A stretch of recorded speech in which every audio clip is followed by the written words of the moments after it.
Molt bé, vinga. Bon dia, que sou les 10 i per tant, els que no siguin puntuals del seu programa, però els puntuals per avui. Tenim avui la tercera aportació del tema general, que és de l'equitat per garantir la igualtat, és a dir, traduint-ho, aquest compromís públic que vol dir que es posarà, que les administracions públiques es posaran tots els mitjans per reduir les desigualtats socials, que no es deixarà d'alguna manera les persones abandonades a la seva sort ni al seu esforç, ara que està tan de moda aquesta cultura de l'esforç, convertir-la d'alguna manera en responsable i culpable de la seva situació. La conferència d'avui la farà la Guadalupe Jover, aquesta senyora que tenim aquí al meu costat, que he conegut presencialment avui, però com dèiem abans al pati, que fa un parell d'anys que ens cartegem d'aquesta manera que es fan ara les coses. La Guadalupe és professora de Llengua i Literatura de l'Educació Secundària a l'Institut María Guerrero de Villalba, això és a Madrid. Durant molts anys també ha estat professora a l'Institut d'Elda Petrer, i això fa que també es pugui entendre si parlem en català sense massa problemes. Però sobretot, aquests darrers temps, és sòcia fundadora d'aquesta associació de ciutadanes per l'educació pública, una associació que té un parell d'anys i que ha encapçalat, diguem-ho així, la lluita contra les polítiques educatives del govern del Partit Popular, tant a la Comunitat de Madrid, que deia ella ara que és una mica el laboratori on es prova el que després s'intenta fer tot Espanya, i molt singularment contra la llei Wert. Molts de vosaltres segurament coneixereu aquest espai web Jo Estudio República o Stop Ley Wert, on hi ha aportacions i vídeos especialment sucosos de moltes persones més o menys anònimes, però també de persones molt conegudes com Tonucci o com Federico Mayor Zaragoza, que han tingut una amplíssima difusió i que han contribuït a que encara la llei estigui al pes. És també en el marc d'aquesta iniciativa que, si entreu aquí a Jo Estudio República, trobareu diversos articles, entre altres un de la mateixa Guadalupe titulat La escuela que queremos, que ja ho explicarà ella, quina és l'escola que queremos, una escola que, segons ella explica, està en perill, i d'aquí segurament el títol que ens ha posat avui, l'escola de demà exclusiva. D'alguna manera, en aquest article, i suposo que ara ens ho confirmarà, ella ens posa com a ciutadans i com a professionals una doble responsabilitat. D'una banda, la de denunciar i exigir als poders públics que estiguin al servei de la ciutadania i no només d'unes minories, però en segon lloc la d'actuar amb energia, amb imaginació, amb decisió, per no deixar per demà allò que es considera necessari avui i que està a les nostres mans de fer, que no cal esperar que ho faci l'administració. Això és el que ha anat fent ell, a través d'aquesta associació, d'aquestes publicacions. També en el país ha tingut ocasió de publicar algun article, El horizonte rojo de la escuela pública, Negar la educación, etc.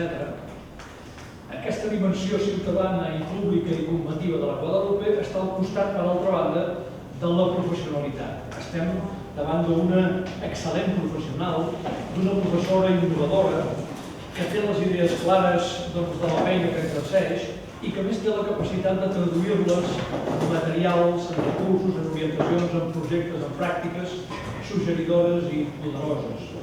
No és estrany en aquest sentit que l'any 2006 guanyés el Premi Rosa Sensat de Pedagogia amb un llibre molt recomanable que es diu Un món per llegir, Educacions adolescents i literatura, que suposo que tenen allà a la llibreria i que s'esgotarà sovint, estic segur, on es fa la pregunta essencial que ens hauríem de fer tots els mestres i professors, que és com podem contribuir des de la nostra àrea, des de la matèria en la qual som experts, des d'allò que transmetem als alumnes, als nois i noies, als joves, com podem contribuir des de la nostra aportació a l'educació integral d'aquestes persones, que per això hi és en l'educació bàsica, en aquest cas la llengua i la literatura. Perquè també ha guanyat el Premi de la Generalitat Valenciana el 2003 amb el tema de La Bella i la Bèstia de literatura i el cine, el Premi Quimero de los Ríos de l'any 97, La ventana i l'espejo per una renovació dialèctica de la literatura, i a part d'aquest llibre premiat, El món pot llegir, també té d'altres publicacions que, si busqueu a la xarxa, les trobareu amb facilitat. Hablar, escuchar, conversar, teoría y práctica de la conversación en el aula, vida, literatura y historia en la España de la Restauración, i un llibre que té un títol molt bonic, Constelaciones literarias, sentirse raro, miradas sobre l'adolescència. En fi, us deixo amb la Guadalupe, doncs aquesta professional ciutadana, o aquesta ciutadana professional, que ha sabut conjugar amb vigor i amb eficàcia aquesta doble dimensió que segurament és elegible a tots. Com sabeu vosaltres més bé que jo, el procés del tema general és que la Guadalupe durant una horeta aproximadament fa la seva aportació al tema de l'equitat per garantir la igualtat. Si voleu fer alguna pregunta concreta i específica quan acabi la seva intervenció la fem, que després farem aquest treball entre els grups i el cafè i que després ens tornem a trobar tots plegats per discutir. Gràcies.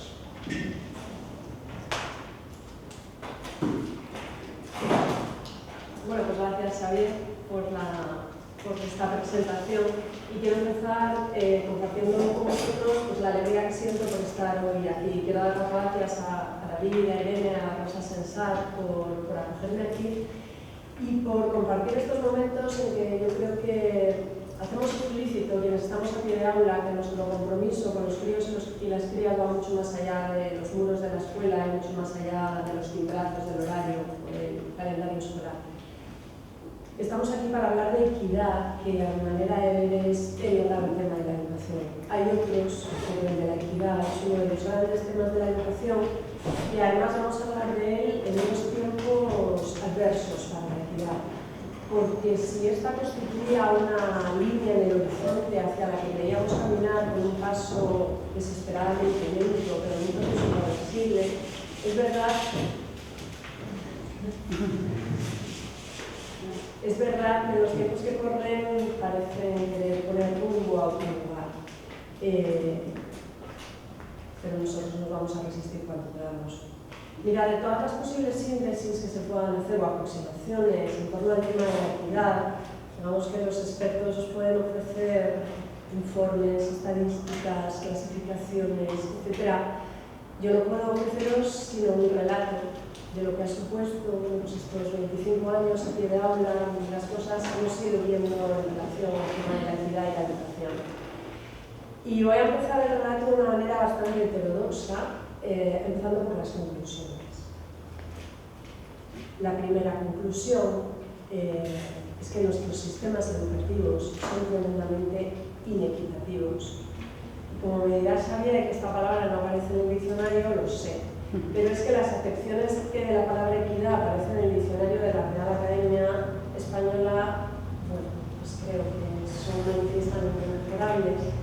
Y lo que es una realidad es que nuestros sistemas educativos no están contribuyendo a la equidad. ¿Por qué? Esta va a ser la conclusión. Porque en todos los informes que hay, lo que se constata es una correspondencia permanente entre el estatus, el entorno cultural, social, económico de las familias y la trayectoria escolar académica de los hijos e hijas. Por tanto, tercera conclusión, las mejores políticas educativas que pueden contribuir a la equidad son aquellas que inciden en el contexto social, económico y cultural de las familias. Y cuarta conclusión, a pesar de todo esto, el sistema educativo español es, de todos los recogidos en los informes PISA, uno de los más equitativos del mundo. En definitiva, tenemos que cobrar conciencia que desde la escuela podemos hacer muy poco. Lo digo también para quitarnos a veces responsabilidad cuando nos sentimos frustrados después de haber echado el resto personal o colectivamente con determinadas criaturas, con determinados grupos, y vemos que luego no conseguimos sacarnos de lo que parece un determinismo familiar ante el que nos revelamos. Es decir, desde la escuela podemos hacer muy poco, pero algo podemos hacer. Entonces, con independencia de cuál sea nuestro margen de maniobra, nuestro radio de acción, creo que tenemos la responsabilidad moral de aprovecharlo al máximo, porque sí que es posible en ocasiones revertir las situaciones de partida, y es para eso para lo que nosotros trabajamos. Creo que tenemos que ser optimistas por naturaleza o utópicos por convicción, sin perder de vista tampoco cuál es la realidad y el suelo que pisamos. Y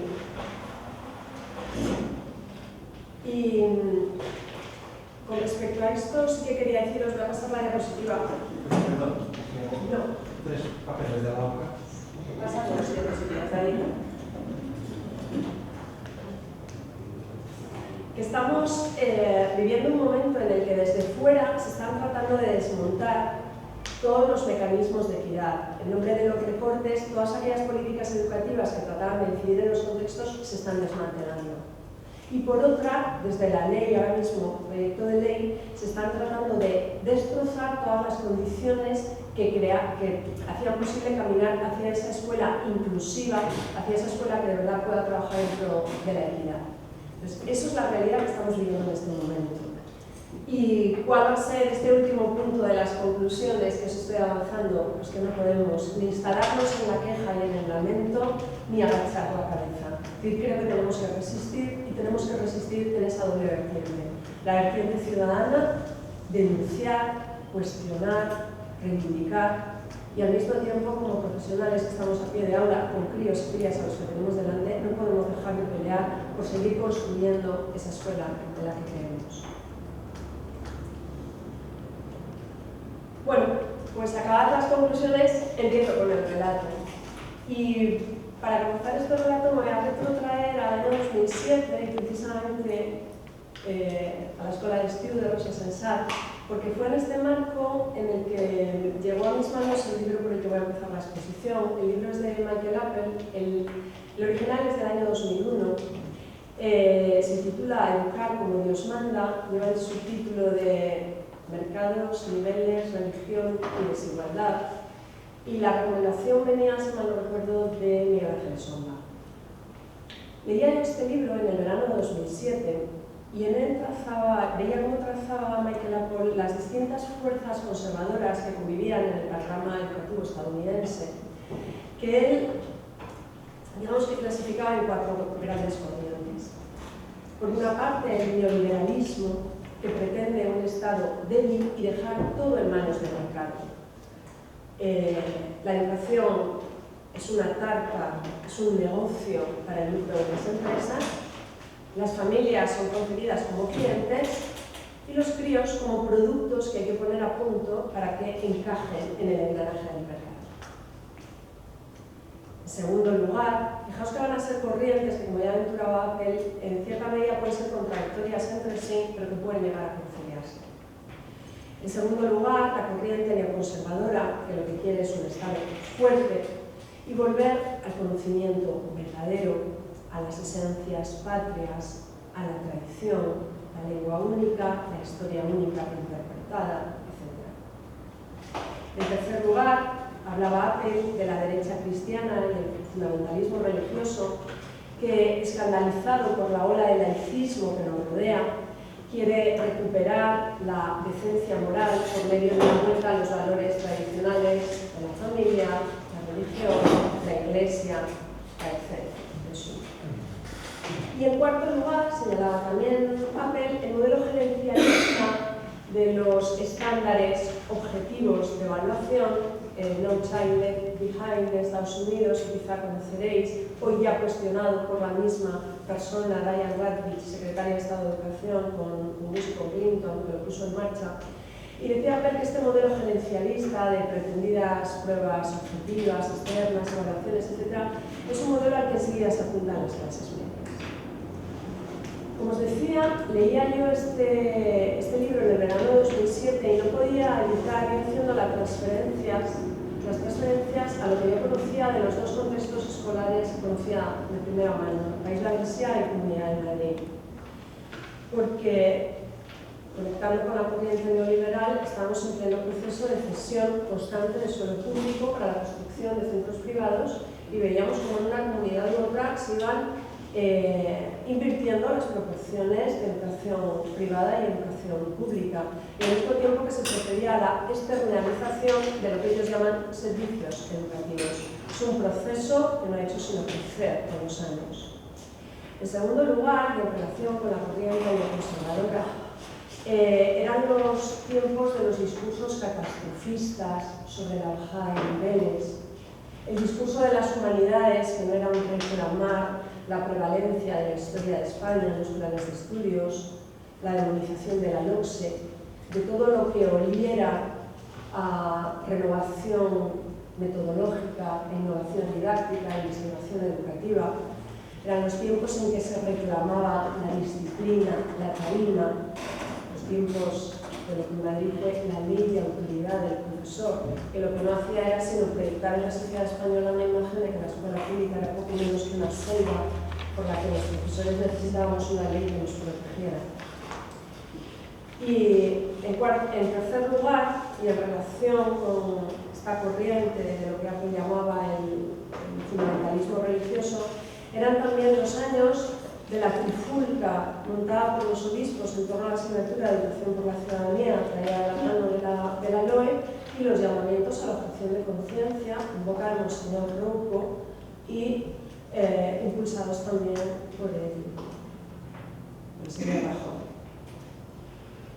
Y por último, en relación con este modelo gerencialista, eran los años también en que tanto en la Comunidad Valenciana, en la Comunidad de Madrid y en algunas otras, más allá de las evaluaciones externas previstas en la LOE, que tenían como objetivo de detectar los problemas y configurar áreas de mejora, y que prohibía, la LOE prohibía explícitamente que los resultados de esas evaluaciones externas tuvieran efectos académicos en el expediente del alumnado y se utilizaran para publicar rankings, pues repito, sorteando estas prohibiciones, ya se empezaban a hacer en la Comunidad de Madrid. Otras, si la LOE preveía una evaluación profunda en segundo de secundaria, pues hacían otra en tercero para efectivamente que tuviera efectos académicos en el expediente de los críos y que sirviera para establecer rankings.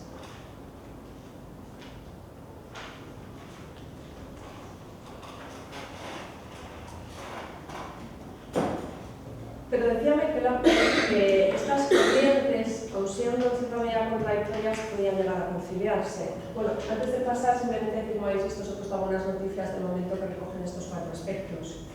Les decía que estas cuatro corrientes pueden llegar a conciliarse. Bueno, pues la conciliación la tenemos delante, se llama LOMCE. La LOMCE parte, en primer lugar, de una concepción absolutamente economicista de la educación. Podemos leer, creo que merece la pena que volvamos a leer juntos aquí en este marco, el que fue el primer párrafo del preámbulo de la LOMCE, sobre el que se ha construido todo el edificio de la ley, por más que ahora, en un tributo, en un gesto a la galería, las enormes críticas que esto recibió, no hayan bajado 3 o 4 párrafos en la redacción definitiva del proyecto de ley. Decía así, yo leía esto hace exactamente un año y no creía que fuera verdad lo que estaban leyendo mis ojos, que a cara descubierta se atrevieran a decir, a presentar la educación exclusivamente de esta manera. La educación es el motor que promueve la competitividad de la economía y el nivel de prosperidad del país. Su nivel educativo determina la capacidad de competir con éxito en la arena internacional y de afrontar los desafíos que se planteen en el futuro. ¿Qué hace una palabra como competitividad en una ley de educación? La educación solo sirve, sobra el solo, para competir en la arena internacional, para el rendimiento económico de un país, que hay de la formación integral de las personas, que hay de su formación ciudadana, de la contribución de la educación a la conformación de sociedades justas y equitativas. En segundo lugar, otro de los ejes de la LOMCE, lo sabéis bien, es la centralización curricular. Ya el ministro se apresuró a decir que hay asignaturas prioritarias y asignaturas que distraen. Se apresuró a decir que hay que españolizar a los alumnos catalanes. Es decir, gobierno, y además sin escuchar absolutamente a nadie, quiere articular los contenidos mínimos y probablemente máximos de la ley. En tercer lugar, uno de los ejes de la LOMCE, lo sabéis, es que la única voz escuchada ha sido la de los obispos, que se ha traducido como, por una parte, en un reforzamiento de los conciertos, blindando también los conciertos a los colegios que se vean por sexos, y en la desaparición de la asignatura de educación para la ciudadanía, después de que primero se tacharan en el cojo todos aquellos contenidos que tenían que ver con la moral sexual, con la igualdad entre hombres y mujeres y todo lo que tiene que ver con justicia social. Y en cuarto lugar, el propio ministro dijo también hace unos días la consideración de las reválidas como aspecto irrenunciable de la ley, es decir, las evaluaciones externas puestas al servicio de ese mercantilismo del que antes hemos hablado.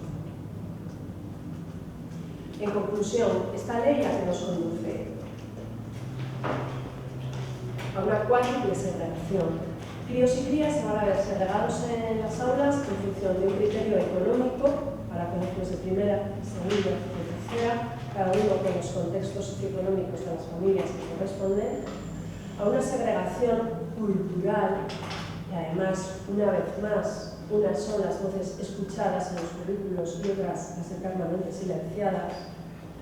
Vamos a ver también una segregación religiosa, es decir, en unos colegios van a estar los críos tienen determinadas creencias religiosas y en otras los que no.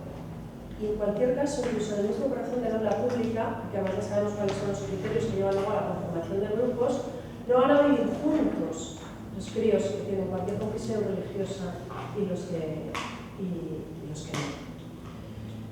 Y en último lugar, vamos a tener también una segregación académica, pero además una segregación académica en función de un concepto completamente trasnochado de inteligencia, de rendimiento académico, con lo cual nuestras escuelas van a ser esto.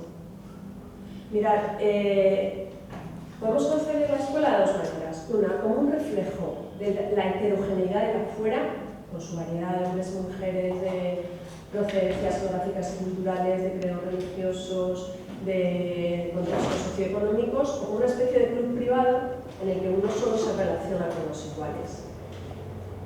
Lo que pasa es que de la fuera hemos de vivir juntos, hemos de construir cooperativamente las reglas del juego que nos permitan vivir en comunidad. Y además, y vamos ya aterrizando en el concepto de equidad, críos y crías no se van a conocer, no se van por tanto a querer, no se van a respetar y van a hacer mucho más difícil acordar esas políticas equitativas que, como ahora veremos más adelante, reclaman que las partes convocadas se cubran de una especie de velo de ignorancia, que les haga hacer abstracción de cuáles son sus condiciones naturales, las contingencias naturales que les han llevado a caer, digamos, del lado de los privilegios o del lado de los desfavorecidos, para buscar acuerdos que realmente contribuyan a construir una sociedad más equitativa, más justa. Si se escolarizan así, luego esas medidas correctoras se buscarán del lado de la condescendencia, del lado de la caridad y no del lado de la equidad y del lado de la justicia.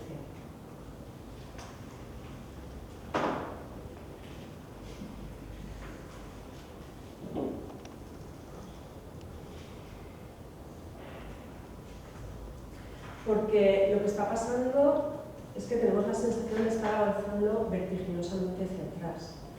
Sabemos todos que hubo un tiempo, y no tan lejano, en que las diferencias de sexo, de contexto socioeconómico, de etnia, se traducían en un trato desigual que no hacía sino reforzar la desigualdad.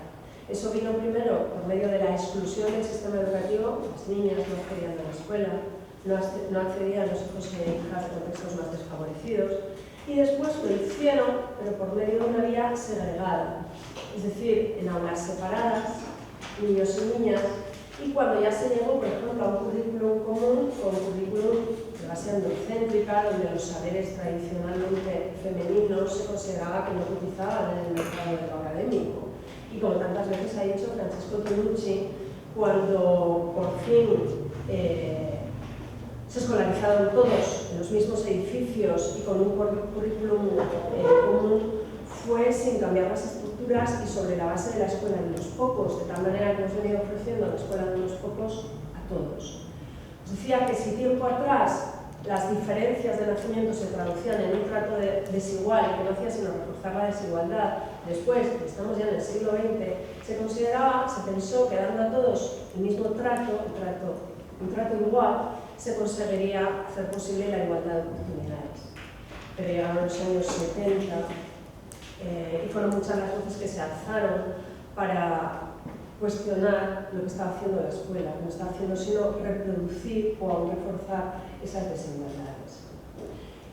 Por eso os decía que ahora parece que lo que vamos haciendo es retroceder. En vez de avanzar hacia ese horizonte de equidad, al que os decía que teníamos la sensación de estar aproximándonos de manera desesperadamente lenta, parece que se nos quiere retrotraer de nuevo a los primeros peldaños de lo que es la historia de la civilización en su momento.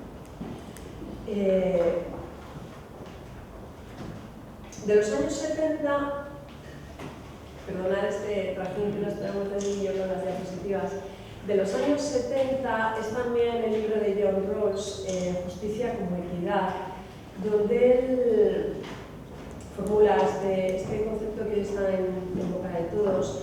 Si la igualdad lo único que hace es, en ocasiones, reproducir las desigualdades, habrá que ofrecer un trato desigual que favorezca a los desfavorecidos para hacer posible realmente la justicia. Este concepto de justicia como equidad ha sido continuado luego por quien se reclama su discípulo y aún se atreve a corregir algunos matices, Amartya Sen, del que os he copiado aquí esta cita. El hecho de considerar a todos por igual puede resultar en que se dé un trato desigual a aquellos que se encuentran en una posición desfavorable. Este concepto de equidad, que lo vemos muy gráfico en una viñeta que ha circulado por la red y que yo he tuneado ligerísimamente, en educación se traduce, bueno, pues si el trato igual perpetúa la desigualdad, vamos a ofrecer más recursos a quienes parten de una situación de desventaja para que realmente podamos hablar de igualdad. Todos estos recursos los hemos visto cómo se han ido poniendo en marcha en los últimos años, tanto dentro como fuera de las aulas. Bueno, pues por fin la generalización de las escuelas de educación infantil, o vamos al tercer punto, la disminución de ratios en las aulas, que llegó con la LOSE, y que favorecía realmente una atención más personalizada a críos y crías, pero también toda la política de becas, la implantación de todos los equipos de orientación formados no solo por psicopedagogos, sino por trabajadores sociales, por logopedas, etc. Veis que todo esto, yo no sé aquí en Cataluña, pero en la Comunidad de Madrid se está desmantelando en un año de manera inquietante, con lo cual los que están perdiendo son todos, pero siempre primero los más vulnerables. Bueno, pues todos los desdobles, refuerzos, apoyos, todos los programas específicos con sus luces y sus sombras, es cierto, de educación compensatoria, protección de diversificación, etc. Digo sus luces y sus sombras, luego hablaremos de ellos, porque con la introducción del concepto, de la idea y la realidad de atención a la diversidad, parecía que unos eran los normales y otros eran los diversos, reforzando la idea de Francisco Colucci, ¿no? Hemos ofrecido la escuela de unos pocos a todos, y para estos todos, es decir, no cambiamos las estructuras del edificio, tenemos unos apaños que nos permitan salir del paso. Pero bueno, era indudablemente un avance respecto a estadios anteriores. Las aulas hospitalarias, la atención domiciliaria, etc. Y os decía que todas estas políticas educativas encaminadas a buscar la equidad en el sistema educativo se proyectaban no solo en el adentro de las escuelas, sino también en el afuera. Pues por una parte, veis en la franja superior, lo hemos comentado, ¿no? Las becas a comedores, a transporte escolar, a material escolar, pero también, por ejemplo, y algo esencial en las bibliotecas escolares y municipales.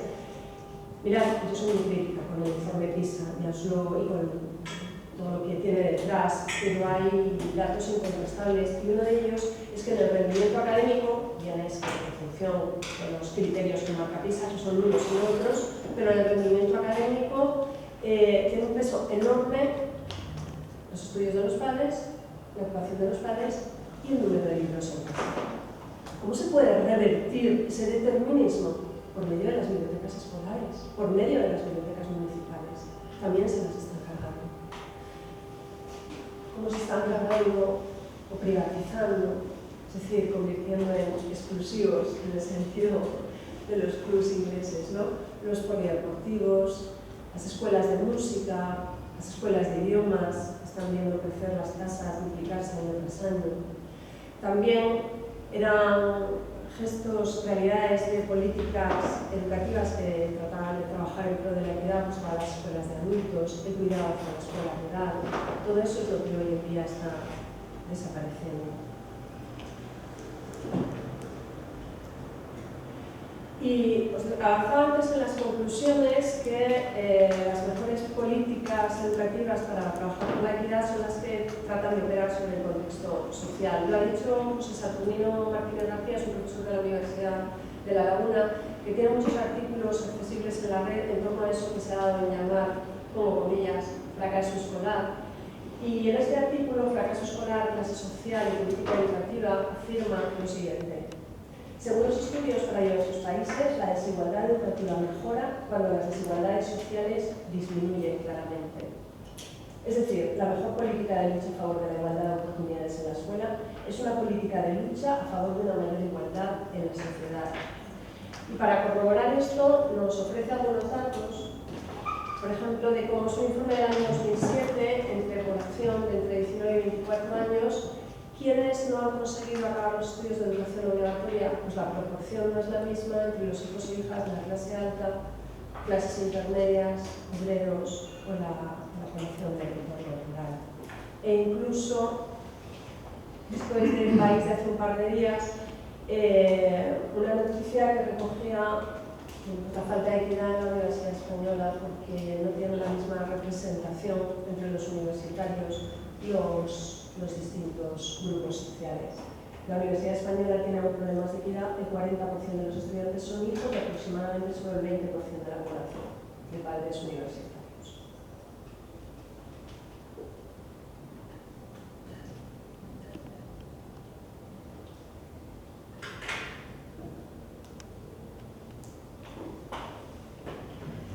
Sin embargo, os decía también al comienzo, según los informes PISA, el sistema educativo español es el segundo más equitativo del mundo.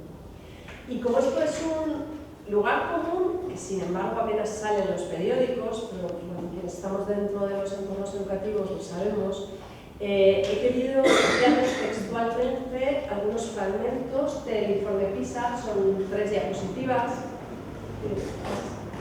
Esto es la primera.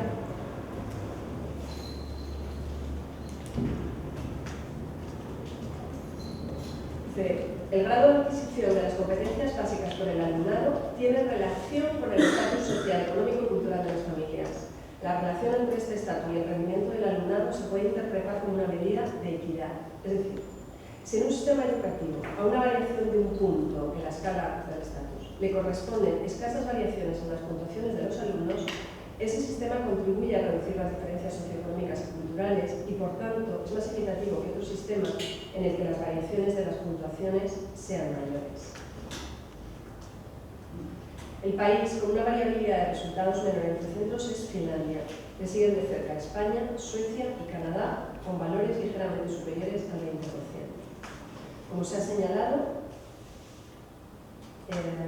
estos resultados ponen de manifiesto que el sistema educativo español es, después del finlandés, el que presenta mayor equidad entre los países seleccionados.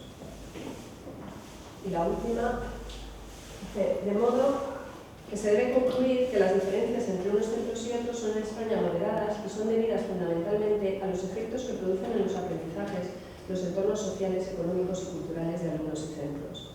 Y ojo, hay que llamar la atención que España tiene una proporción de centros privados frente a públicos muy superior a la media de la OCDE. La media de España es del 31%, la media de la OCDE 17%, Finlandia 4%. y aún así el sistema educativo español es el segundo más equitativo del mundo. Por eso concluye este apartado del informe. Esta circunstancia no es seguramente bien conocida y valorada por las familias y el conjunto de la sociedad española, particularmente cuando se valora el rendimiento de la escuela pública. Porque además pasa una cosa, antes hablamos de esa cuádruple segregación. El problema es que en España, es decir, estatus socioeconómica, religiosa, cultural, académica, el problema es que en España a menudo esas cuatro segregaciones se superponen. Abrimos las aulas de un colegio, abrimos las aulas de otro, y en determinadas aulas coinciden criaturas de determinadas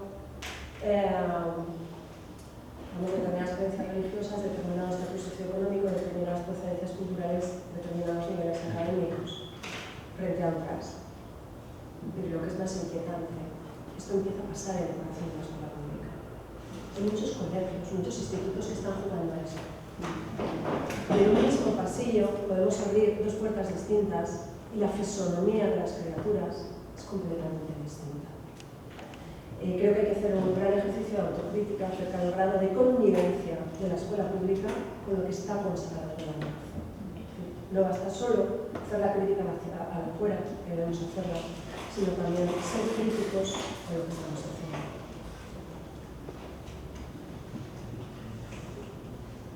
Bueno, eso es lo que dice PISA, pero sin embargo yo creo que quienes estamos aquí somos bastante poco complacientes con la escuela que tenemos. Somos muy conscientes de que ha aumentado la diversidad de las aulas, pero no se han cambiado las estructuras, los espacios y tiempos, el currículo, la metodología, los procedimientos de evaluación, con lo cual no hemos hecho sino aumentar la exclusión. Me imagino, he puesto la portada de este libro que imagino que todos conoceréis. Bueno, si alguien no lo conoce, que no voy a expresar el álbum para que lo leáis, pero nos cuenta la historia del cuadradito que quería entrar en la escuela y no podía. Quería entrar por esa puerta redonda y por más que le intentaba traicionar su propia identidad, tratar de mutilarse, incluso no conseguía acceder a la escuela, hasta que finalmente descubre que bastaría con que la escuela fuera la que cambiara la puerta para que él pudiera tener acogida. Yo creo que es una imagen muy gráfica de lo que ha venido pasando, de lo que sigue pasando en nuestras escuelas. Porque es verdad que ha cambiado la composición interna, que han accedido las niñas, los grupos económicos más desfavorecidos, etnias como la gitana, que quedaban siempre fuera de la escolarización. Ha cambiado el mundo, hasta que nos refiramos a los procesos de globalización, con todos los movimientos migratorios, la llegada de hijos y hijas de la inmigración, y con la generalización de lo que llamamos las tecnologías de la información y la comunicación. Ha cambiado lo que sabemos acerca de las formas en que se produce y no se produce el aprendizaje, pero la escuela sigue idéntica a sí misma. Es decir, los mecanismos de exclusión no están solo en el afuera, sino que están también en el adentro. Es mucho lo que la escuela tiene que hacer con todas esas diferencias de sexo, de orientación sexual, incluso de etnia, que a menudo son fuente de prejuicios y por tanto también de desigualdades. Tenemos que ir más allá de una política que a lo mejor ahora ya no es excluyente ni segregadora, pero es asimilacionista, es decir, estas son nuestras señas de identidad, si queréis, entráis, y si no, os quedáis fuera, para convertir nuestras escuelas en escuelas verdaderamente inclusivas, porque una escuela equitativa es la escuela no solo universal, pública y gratuita, sino también la escuela inclusiva. Pongamos un ejemplo, más adelantado, David. No, da lo mismo. Hace muchos años, por ejemplo, que Howard Gardner puso en circulación el concepto de inteligencias múltiples, donde habla de, bueno, lejos de los test del siglo pasado, habla de un conjunto de 8 capacidades por medio de las cuales nos conocemos el mundo. La inteligencia lingüístico-verbal, la lógico-matemática, espacial, corporal, naturalista, intrapersonal o interpersonal. Pero la escuela ha seguido privilegiando 2 de ellas, la lingüístico-verbal y la lógico-matemática, y todos los demás, las demás inteligencias han quedado marginadas. Una escuela inclusiva sería, por tanto, la que reconociera, ahora sí, como ha dicho tantas veces Francesco Tonucci, la escuela debe estar abierta a la diversidad, ofreciendo un amplísimo abanico de lenguajes y de posibilidades expresivas, tal y como se recoge en el artículo 13 de la Convención de Derechos de la Infancia. Y he querido poneros también dos imágenes de un vídeo que supongo que conoceréis, porque hicieron alumnas de la Escuela de Magisterio, creo que de aquí de Barcelona, y dicen, ¿y si en vez de ser así, y nos ponen una aula convencional, con todas las mesas idénticas, donde efectivamente si entra una silla distinta, unos son los normales y otro el diverso, transforman esa escuela en, dice, y si en vez de ser así, fuera así, donde vemos esa heterogeneidad de sillas que no dan lugar a que pensemos que unos son los normales y otros los diversos, ¿no? Es decir, una escuela equitativa debería ser una escuela inclusiva. Una escuela equitativa es también una escuela no solo mixta, sino coeducativa, atenta a revisar los modelos heredados de lo que significa ser hombre y mujer, para que unos y otras los revisemos crítica y conjuntamente, para quedarnos con aquellos aspectos que nos pueden ayudar a desarrollarnos como personas, pero despojarnos de todos aquellos que nos reducen, impiden el desarrollo de cualquiera de los aspectos de nuestras dimensiones personal, profesional o ciudadana.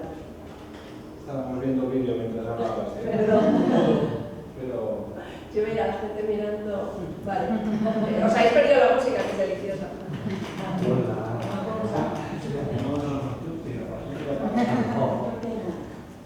Es que... No, porque no sé cómo es el solo. O sea, no vamos a ver eso. No, pues es que ahora sí que venía un vídeo sobre empleos. Dale, pues no. Da igual, la que no me da, o sea, que no importa porque lo que me interesa destacar, lo que pasa es que llevo un cierto descontrol mirando con David. Vale, estábamos. Perdón, no, a ver, retomo. Habíamos hablado de lo que decía PISA y cómo a nosotros eso no nos satisfacía, porque éramos muy críticos con la escuela que tenemos, porque, bien, teníamos una escuela pública, pero no inclusiva.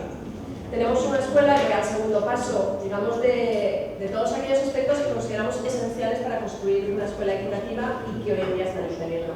Os he hablado de escuela inclusiva, vamos a hablar de escuela coeducativa, porque parece que son dos conceptos que no siempre se deslindan, se confunde una escuela mixta en la que simplemente conviven niños y niñas con una escuela coeducativa que revisa, insisto, críticamente todos esos modelos heredados para no cercenar aspectos del desarrollo personal, profesional, social de críos y crías. Y creo que aquí tenemos que referirnos no solo a lo que ha sido una lucha necesaria e incuestionable de las mujeres, fundamentalmente a lo largo del siglo XX, sino que tenemos que plantearnos también cómo trabajar con los chicos, porque son también víctimas de modelos de masculinidad hegemónicos que también les están haciendo a ellos, a las mujeres, muchísimo daño. Entonces he querido poner simplemente dos ejemplos, uno que tiene que ver con las chicas y otro que tiene que ver con los chicos. El que tiene que ver... ¡Ay! Me salta un aspecto fundamental, disculpadme. Hablamos de una escuela exclusiva, una escuela no solo exclusiva, sino una escuela intercultural, que sin renunciar a los distintos círculos concéntricos que conforman las identidades personales y colectivas de nuestros hijos e hijas, que son múltiples y diversas, se habla de una ciudadanía globalizada y cosmopolita. Y es que quería traer aquí a colación dos recomendaciones encarecidas, las tenéis aquí delante, de la Comisión Europea contra el Racismo y la Intolerancia, que tienen que ver con la segregación permanente que se hace desde la escolarización hasta la invisibilización en los currículos con el alumnado gitano. Os leo las dos recomendaciones porque creo que merece la pena que las hagamos aquí explícitas. La EICI recomienda encarecidamente que las autoridades españolas revisen el método de admisión de los alumnos en centros públicos y privados concertados y tomen otras medidas que puedan ser necesarias para garantizar una distribución equitativa de los alumnos españoles, inmigrantes y gitanos en los diferentes centros escolares, porque sabemos que suena muy fuerte decirlo, que a menudo el alumnado gitano se escolariza en condiciones de apartheid, y esto es intolerable. Apartheid, centros exclusivos para los Y en segundo lugar, trae las recomendaciones. La ECRE recomienda encarecidamente que la contribución positiva de la población gitana a la historia y la cultura española debería ser elemento obligatorio del plan de estudios para todos los alumnos en España. Este componente debería figurar también en el programa de formación del profesorado. Es decir, porque también desde el punto de vista intercultural estamos trabajando sobre un patrón asimilacionista. En los primeros momentos, cuando llegaban críos y crías de Marruecos, de Ecuador, de Colombia, de China, parecía que con ofrecerles una mesa y un pupitre ya los estábamos escolarizando en condiciones. Pero, bueno, todos sabemos el sufrimiento que veíamos en aquellos ojos. Hoy en día sabemos que críos y crías han venido para quedarse, pero es que además estamos en un mundo globalizado y nuestros currículos siguen impermeables a estas criaturas como si toda su biografía personal y cultural fuera irrelevante en el entorno escolar. Pero además es que tenemos que prepararnos para vivir en un mundo cosmopolita y globalizado. Mirad, yo doy clase de lengua y literatura.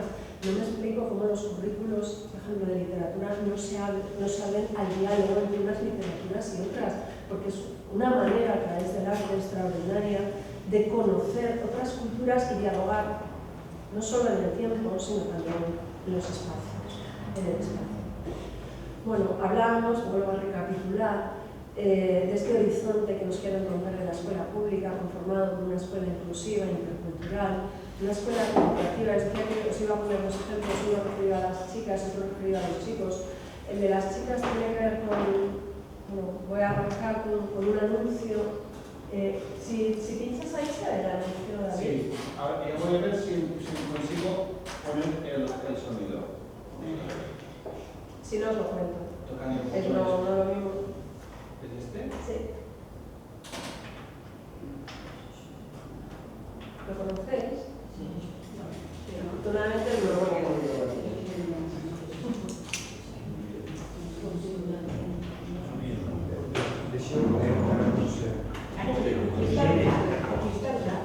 Da igual, David, es que no me quiero ir del tiempo.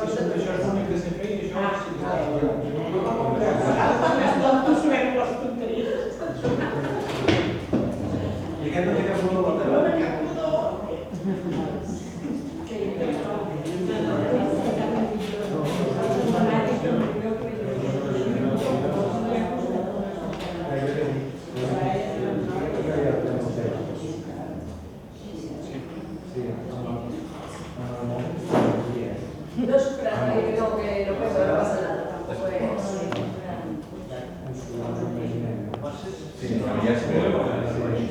Y esas palacitos que están de rollo.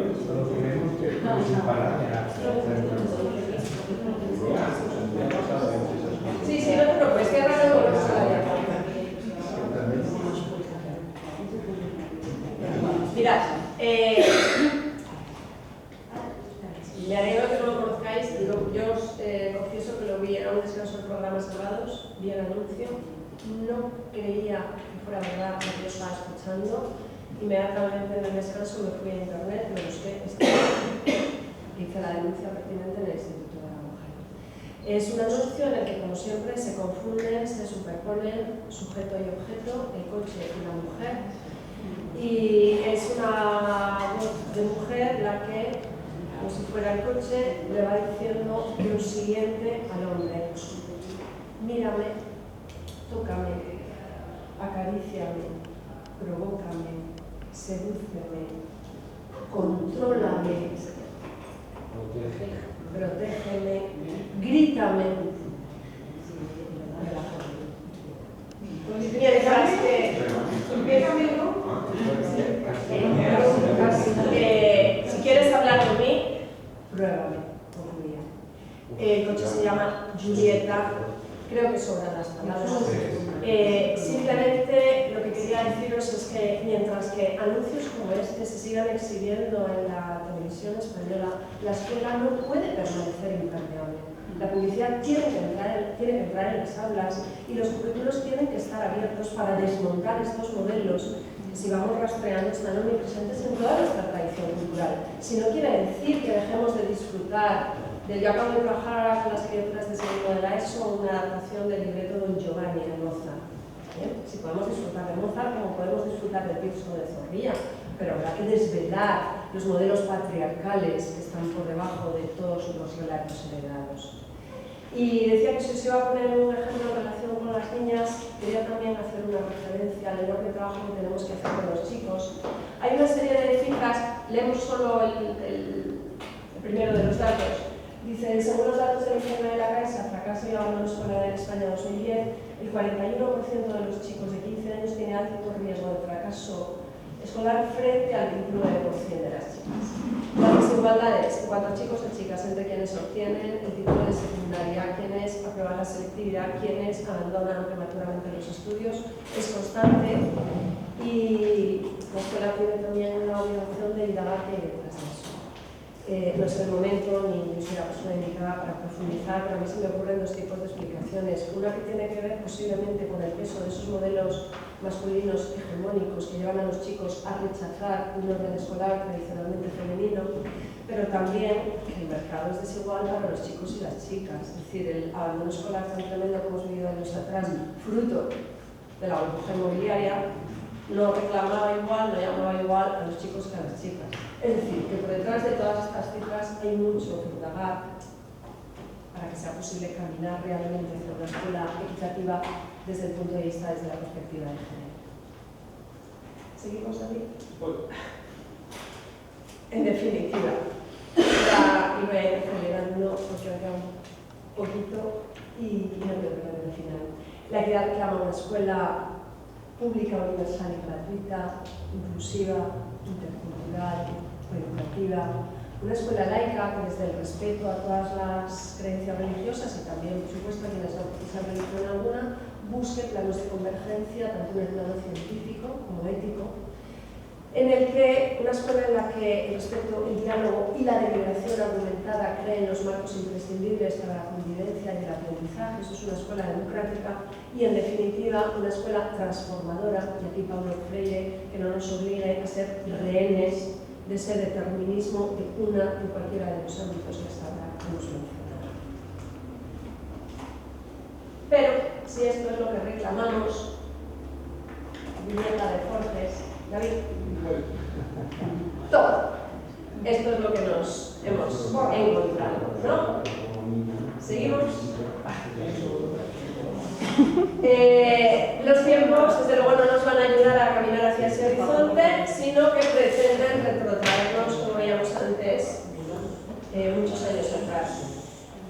Y de momento lo han hecho en tres tiempos. Uno primero, los llamados recortes, o ese decreto abril de 2012 llamado de racionalización del gasto educativo, que lo único que consistía en el desmantelamiento de todas las políticas educativas de tirada que antes hemos hecho referencia. Un segundo tiempo, David, ese tachar con lápiz rojo ya para el curso 2012-2013 los contenidos controvertidos, susceptibles de adoctrinamiento de la asignatura de Educación para la Ciudadanía, es tremendo. Cuesta imaginarse a alguien con un lápiz rojo tachando todo lo que tiene que ver con afectos y emociones, relaciones entre hombres y mujeres, prejuicios sociales, racistas, sexistas y xenófobos, con todo cuanto tiene que ver con la pobreza en el mundo, la feminización de la misma, o la falta de acceso a la educación como fuente de pobreza, entre otros asuntos. Bueno, pues si no teníamos poco, llega el tercer paso de la LOMCE, que más allá de que la conozcamos como Ley Wert, tenemos que ser conscientes que no es sino la versión española del modelo educativo neoliberal, sobre el que se viene escribiendo hace ya mucho tiempo. Yo os he puesto aquí una serie de referencias. La mayoría de estos libros son de los años 2001-2002, el de Cristian Laval, La escuela no es una empresa, el de Nico Gil, Los nuevos amos de la escuela, el de Pablo Gentili, Pedagogía de la igualdad, Ensayos contra la educación excluyente, o el de Surso Torres, Educación en tiempos de neoliberalismo. Son del año de 2001, pero ahí está todo lo que estamos viviendo ahora mismo. Es decir, que tenemos que ser conscientes que cuando luchamos contra la LOMCE, lo hacemos contra un enemigo muy poderoso y que va lamentablemente mucho más allá del señor Rey o del señor Rajoy. La LOMCE es una ley para los favorecidos. Es la ley que se sitúa en las antípodas del concepto de equidad. ¿Y cuál ha sido la estrategia de venta? Yo la he sintetizado en dos aspectos. Uno, hacer trampas en el diagnóstico. Realmente la LOMCE cuando salió es que no había, era un diagnóstico falseado que se nos presenta, ahora lo veremos con 3 pinceladas, y además secuestrar el lenguaje. Decía Michael Apple en el libro citado al comienzo que una de las notas siempre presentes en las agendas derechistas es el tratar de pervertir el sentido común de la sociedad, vaciando de significado determinadas palabras de connotaciones positivas y resignificándolas a su antojo. Calidad, excelencia, autonomía, libertad. Son palabras presentes en la LOMCE, pero veremos lo que traen detrás. En cuanto a las falsedades en el diagnóstico,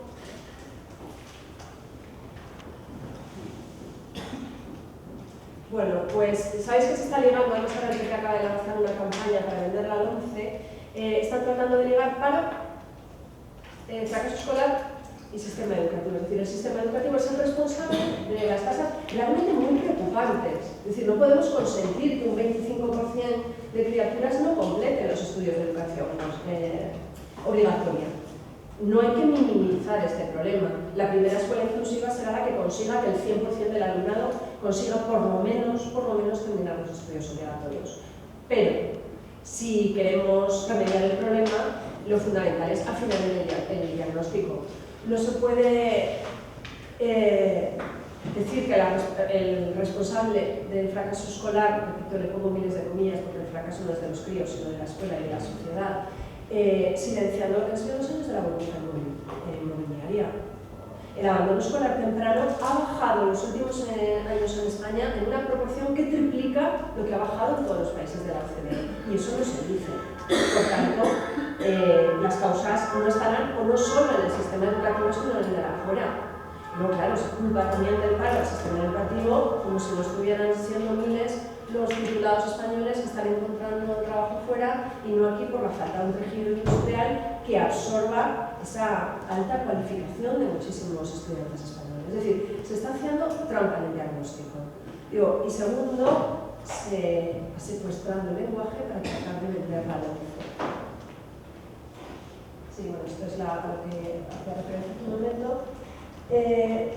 Vale, yo voy a señalar 5 puntos de este secuestro del lenguaje. En primer lugar, la retórica de los talentos como pretexto para la segregación, que ellos maquillan con el nombre de flexibilización de trayectorias. Y me vais a permitir que lea también aquí un párrafo, era el segundo o el tercero, y sigue siendo, ¿no?, del preámbulo de la LOMCE.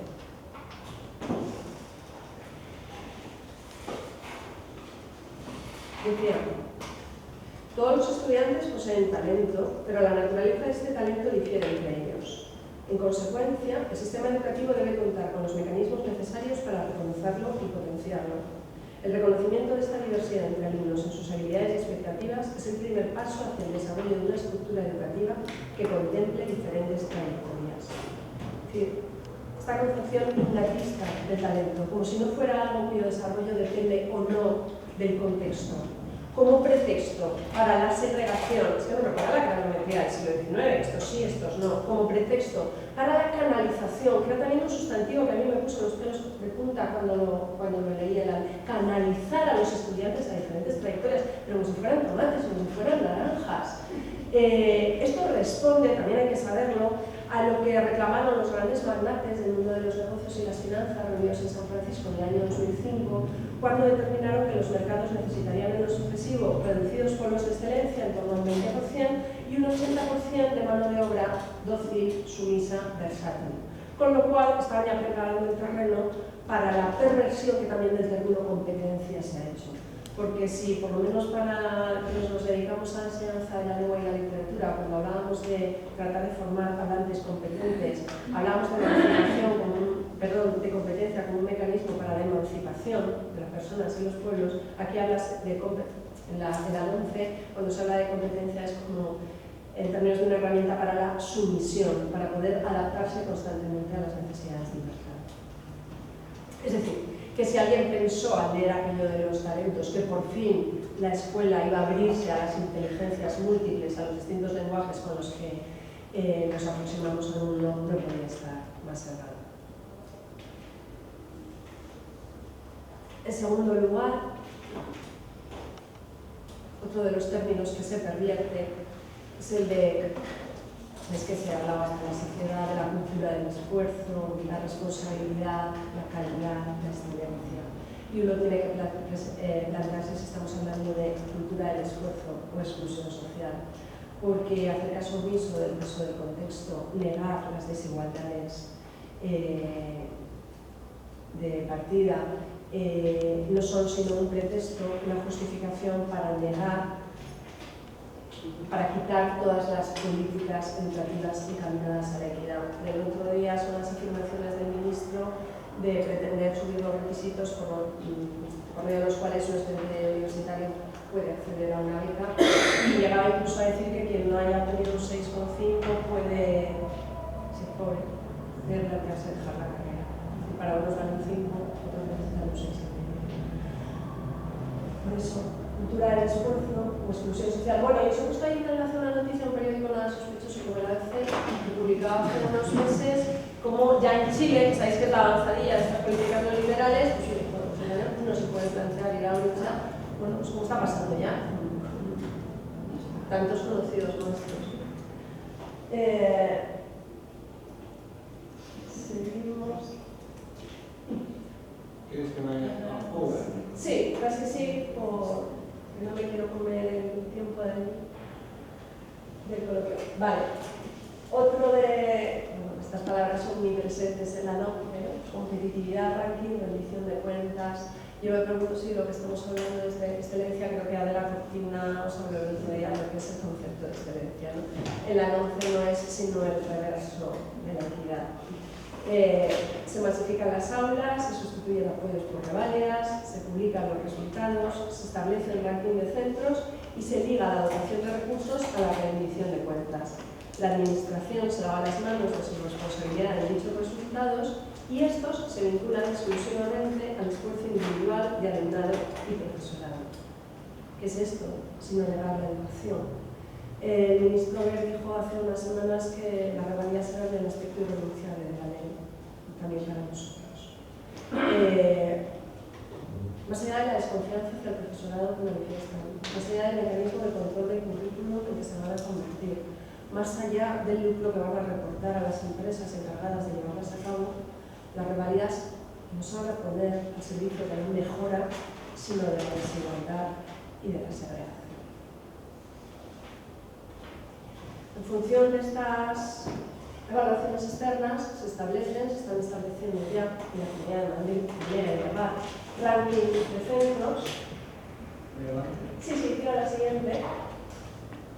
En nombre de la libertad de elección de las familias, es decir, así padres o madres tienen más información de los colegios y pueden elegir cuál es el que quieren, qué es lo que ocurre, que lógicamente con este panorama, los colegios que aparecen más alto en el ranking son los más demandados, con lo cual los colegios son los que se reservan el derecho de admisión para las criaturas que quieren tener escolarizados.